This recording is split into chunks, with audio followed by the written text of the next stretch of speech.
안녕하세요. 오늘 저희와 함께 살펴볼 자료들을 이거 정말 이제 생각을 좀 뒤흔드는 그런 내용입니다. 네, 맞습니다. 바로 레이 커즈와일의 최신작이죠. 마침내 특이점이 시작된다. 그리고 이것과 관련된 여러 글들을 좀 보려고 하는데요. 네, 20년 전이었나요? 그 특이점이 온다에서 기계 지능이 인간을 넘어선다. 이 특이점을 예언했었는데. 그렇죠. 그 책이 아주 유명했죠. 근데 이제는 특이점은 이미 시작되었다. 이렇게 선언을 한 겁니다. 이거 상당히 대담한 주장 같아요. 네, 그렇죠. 그의 그 핵심 주장은 뭐냐면요. 인공지능, 그리고 나노기술, 또 생명공학, 이 세 가지 거대한 기술 흐름이 있잖아요. 네네. 이게 서로 막 융합하면서 우리가 그냥 막연하게 미래에 오겠지 했던 그런 변화들을 바로 지금 이 순간 우리 눈앞에서 만들어내고 있다는 겁니다. 바로 지금요? 네. 그래서 오늘 저희 목표는 단순히 커즈와일의 주장을 요약하는 걸 넘어서요. 그가 왜 이렇게 확신하는지, 그 근거는 뭔지 좀 따져보고 네. 이 거대한 기술 전환이 청취자 당신의 삶, 그리고 우리 인류 전체의 미래에 어떤 의미를 던지는지 이걸 함께 좀 깊이 파고 들어보려고 합니다. 좋습니다. 특히 그 기술이 인간 존재의 의미 자체를 어떻게 바꿀 건가 하는 좀 더 근본적인 질문까지도 한번 건드려 볼 생각입니다. 맞습니다. 시작부터 강렬한데요. 커즈와일이 이런 말을 했죠.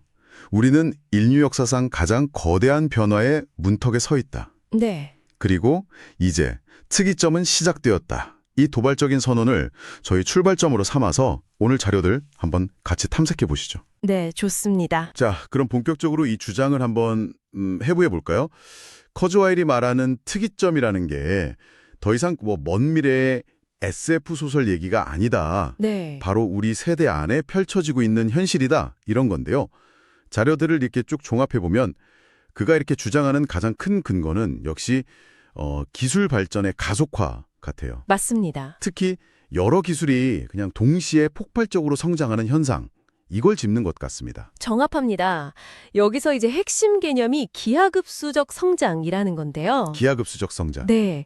이게 단순히 기술이 빨라진다, 이게 아니고요. 그 발전 속도, 그 속도 자체가 점점 더 빨라진다는 거죠. 속불의 속도요. 그렇죠. 뭐랄까, 눈덩이가 이렇게 굴러가면서 점점 더 커지잖아요. 그런 느낌인 거죠. 커즈와일은 특히 인공지능의 학습 능력, 또 컴퓨터 연산 성능 있잖아요. 무어의 법칙 넘어서는, 네네. 그리고 유전자 염기서열 분석 비용이 확 줄어드는 거. 이런 생명공학 분야 발전 속도를 아주 구체적인 데이터로 제시를 해요. 그러면서 이 속도가 우리의 그냥 직관적인 예상, 이걸 훨씬 뛰어넘고 있다, 이렇게 강조합니다. 하긴 요즘 챗GPT 같은 AI 보면 정말 네, 맞아요. 그 발전 속도가 놀랍죠. 네, 청취자께서도 아마 이런 가속도를 어느 정도는 정말 피부로 느끼고 계실지도 모르겠어요. 정말 그 속도가 어떨 때는 좀 아찔할 정도죠. 몇 년 전만 해도 와, 저런 게 가능할까 싶었던 것들이 벌써 현실이 되고 있으니까요. 그렇죠. 그런데 커즈와일은 이 기술 발전이 단순히 외부 도구가 발전하는 걸 넘어서 우리 인간 존재 자체를 바꿀 거다, 이렇게 예측을 합니다. 바로 그 인간과 기계의 융합이라는 부분인데요. 네. 이게 참 흥미로우면서도 한편으로는 약간 섬뜩하게 들리기도 하고요. 네, 바로 그 지점이 커즈와일 예측 중에서 가장 좀 논쟁적이면서도 핵심적인 부분일 수 있습니다. 그는 미래에 인간의 뇌가 외부의 아주 방대한 클라우드 컴퓨팅 시스템 있잖아요. 네. 여기에 직접 연결될 수 있다고 보는 거예요. 뇌를요? 네, 단순히 정보를 검색하는 수준을 넘어서 우리의 생각, 기억, 심지어 감정 같은 것까지도 디지털 데이터랑 융합될 수 있다, 이거죠. 와. 이렇게 되면 우리 지능이나 경험이 이제 생물학적인 뇌의 한계, 이걸 넘어서 거의 무한히 확장될 수 있다는 건데요. 무한이요? 네, 그래서 그 자료에 나온 표현 중에 기계가 인간을 닮아가는 시대를 지나서 이제는 인간이 기계를 닮아가는 시대로 접어든다는 구절이 있거든요. 인간이 기계를 닮아간다? 네, 이게 바로 이런 급진적인 변화를 상징적으로 보여주는 표현인 거죠. 인간이 기계를 닮아간다. 와, 이거 정말 많은 생각을 하게 만드는 표현입니다. 뇌를 클라우드에 연결한다니 거의 SF 영화 같은 이야기인데. 그렇죠. 청취자께서는 이런 인간과 기계의 경계가 점점 흐릿해지는 미래가 온다면 자신의 나라는 이 정체성, 이걸 어떻게 받아들이게 될 것 같으신가요? 당장 답을 내리기에는 참 어려운 질문인 것 같습니다. 바로 그 지점이 사실 수천 년 동안 철학자들이 고민해온 의식은 무엇인가? 이 질문하고 정면으로 딱 부딪히는 거죠. 아, 의식 문제까지 가는군요. 네. 커즈와일은 의식을 어떤 신비로운 영적 실체 이런 거라기보다는 아주 극도로 복잡한 정보 처리 시스템에서 자연스럽게 발생하는 현상, 창발적 현상이라고 하죠. 적 속성. 네, 그런 걸로 해석하는 경향이 좀 있습니다.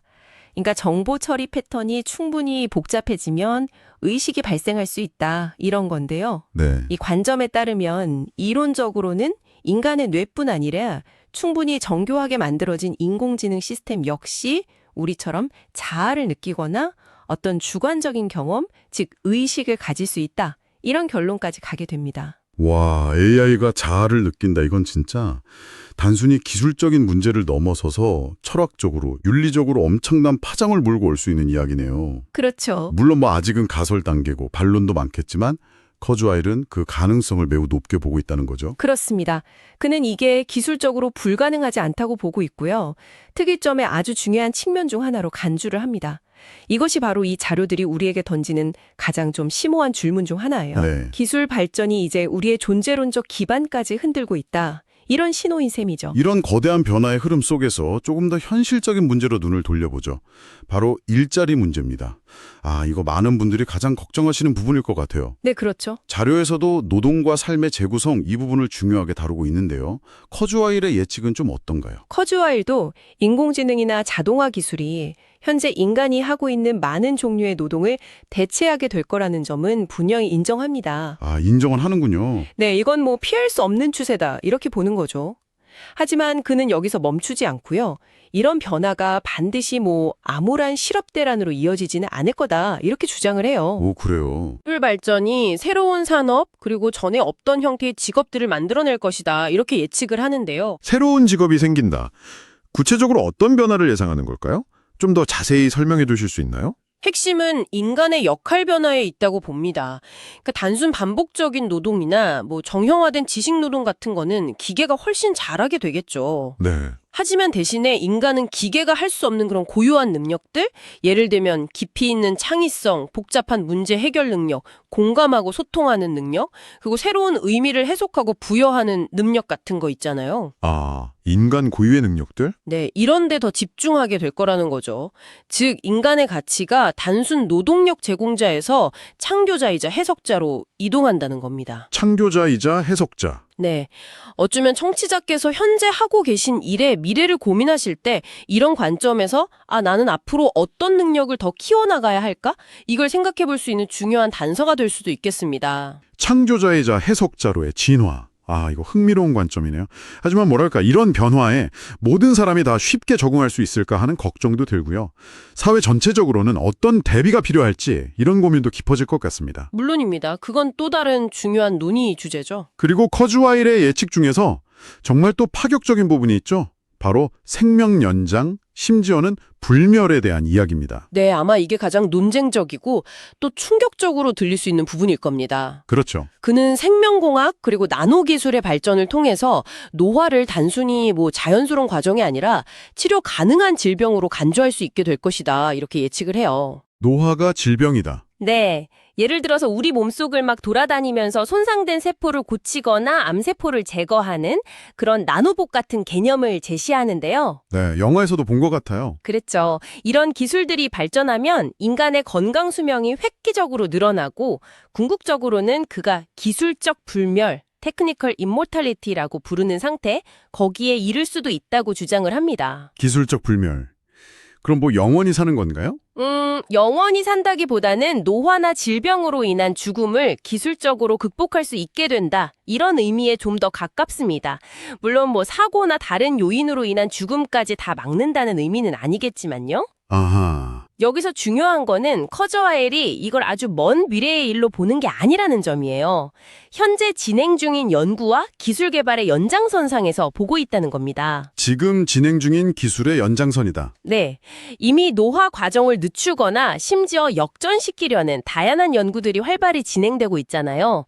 그는 이런 기술들이 기하급수적으로 발전하면서 우리 세대나 아니면 다음 세대 안에서도 가시적인 성과를 보일 수 있다, 이렇게 믿는 거죠. 와, 정말 상상만 해도 아찔한 미래인데요.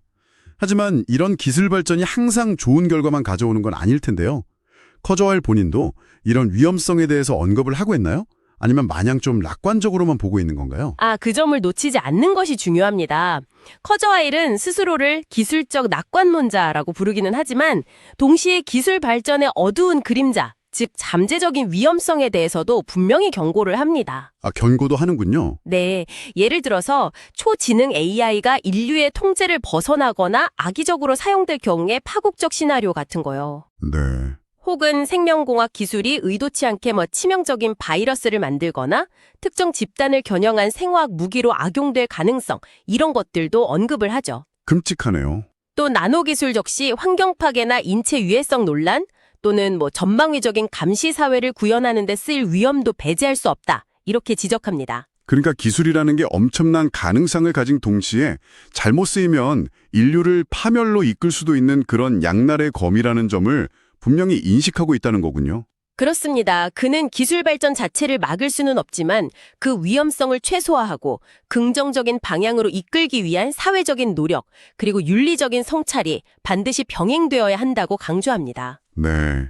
기술의 잠재력을 최대한 활용하되 그 부작용에 대한 대비책 마련, 그리고 국제적인 협력이나 안전장치 구축, 이런 게 필수적이다라는 꽤 균형 잡힌 시각을 보여주고 있습니다. 듣다 보니까 커즈와일의 예측은 단순히 기술 전망 보고서 이런 걸 넘어서서 우리에게 아주 근본적인 질문을 던지는 어떤 철학적 성찰에 가깝게 이런 생각이 드네요. 정확히 그렇습니다. 이 모든 자료들을 관통하는 궁극적인 질문은 아마 이것일 겁니다. 이렇게 급변하는 미래 속에서 청취자 당신은 어떤 존재로 살아가기를 선택할 것인가? 커즈와일은 기술을 인간과 분리된 어떤 것이 아니라 인류가 진화해온 과정에서 늘 함께 해왔던 능력 확장의 도구, 즉 인간의 연장선으로 봅니다. 인간의 연장선? 네. 예를 들어 망원경이 우리의 시각을 확장했듯이 AI는 우리의 기능을 확장하는 도구라는 거죠. 따라서 그는 기술의 발전을 막연히 두려워하거나 거부할 것이 아니라 오히려 이 기술들과 어떻게 공존하고 또 어떻게 함께 더 나은 미래를 만들어갈 것인지를 적극적으로 고민해야 한다. 이렇게 주장합니다. 네. 그의 표현처럼 인간이 기계를 만든 것이 아니라 어쩌면 인간 자체가 기술과 함께 진화해온 존재다라는 관점에서 접근할 필요가 있다는 거죠. 실제로 자료에 담긴 여러 사람들의 반응을 보면 우리가 이미 특이점의 초입에 와 있는 것 같다. 이런 공감대가 좀 형성되는 분위기인 것 같아요. 네, 그렇죠. 생각해보면 정말 그렇습니다. 당장 우리가 쓰는 스마트폰, 길에서 마주치는 자율주행 테스트 차량, 질병 치료의 패러다임을 바꾸고 있는 유전자 편집 기술, 또 생각만으로 로봇팔을 움직이는 뇌컴퓨터 인터페이스 연구. 네, 많죠. 이 모든 것들이 커즈와일이 말한 미래의 조각들이 현실에 나타나고 있는 증거처럼 느껴진다는 겁니다. 그의 예언이 황당한 공상이라기보다 어쩌면 생각보다 훨씬 더 빨리 다가오고 있는 현실일지도 모른다 이런 거죠. 네, 그런 현실 인식이 커즈와일의 주장에 더욱 힘을 실어주는 것 같습니다. 물론 그의 예측이 지나치게 낙관적이거나 혹은 기술 결정론적이다 이런 비판도 만만치는 않습니다. 네, 비판도 있죠. 기술이 가져올 사회적 불평등 심화 문제라던가 인간성 상실, 또 예측 불가능한 부작용 등에 대한 우려도 상당히 크죠. 기술이 과연 구원이 될지 아니면 재앙이 될지는 아직 아무도 단언할 수는 없습니다. 그래서일까요? 자료들은 커즈와일의 책을 미래에 대한 정답지 이렇게 보기보다는 오히려 미래에 대해 스스로 질문하고 답을 찾아가도록 만드는 계기로 삼아야 한다 이렇게 강조하는 것 같습니다. 네, 아주 중요한 지적입니다. 정해진 미래를 그냥 받아들이기보다 다가올 변화 앞에서 우리는 어떤 가치를 지키고 또 어떤 미래를 만들어갈 것인지 이걸 주체적으로 고민하게 만든다는 거죠. 마지막으로 좀 곱씹어 볼 만한 문장이 있습니다. 특이점은 어느 날 갑자기 닥치는 사건이 아니라 이미 우리 삶 속으로 스며들고 있는 조용하지만 거대한 흐름이다. 네, 그 문장이 오늘 논의를 참 잘 요약해 주는 것 같습니다. 우리는 이미 그 변화의 한가운데에 서 있는지도 모르겠습니다. 오늘 저희는 레이 커저와일의 주장과 관련 자료들을 통해 인공지능, 나노기술, 생명공학의 융합으로 인한 특이점이 더 이상 먼 미래의 이야기가 아닐 수 있다는 어찌 보면 다소 충격적이면서도 아주 중요한 관점을 함께 살펴보았습니다. 기대와 동시에 깊은 고민을 안겨주는 그런 주제였던 것 같습니다. 그렇다면 마지막으로 청취자께 이런 질문을 던지면서 마무리할까 합니다. 기술이 이토록 정말 눈부신 속도로 발전하면서 우리의 생물학적 한계, 지능의 한계, 심지어는 삶과 죽음의 경계까지 허물어뜨려야 하는 능성을 보여주는 이 시점에 청취자께서는 바로 지금 이 순간을 살아가는 한 명의 인간으로서 어떤 의식적인 태도와 선택을 통해 이 거대한 기술의 물결과 관계를 맺고 나아가 자신의 미래뿐 아니라 인류 전체의 미래를 만들어가는 데 참여하시겠습니까? 기술에 압도당할 것인가? 아니면 기술과 함께 새로운 의미를 창조해 나갈 것인가? 이것이 오늘 저희가 함께 나눈 이야기 끝에 남는 가장 중요한 화두가 아닐까 싶습니다. 이 깊은 사유의 여정에 함께해 주셔서 감사합니다.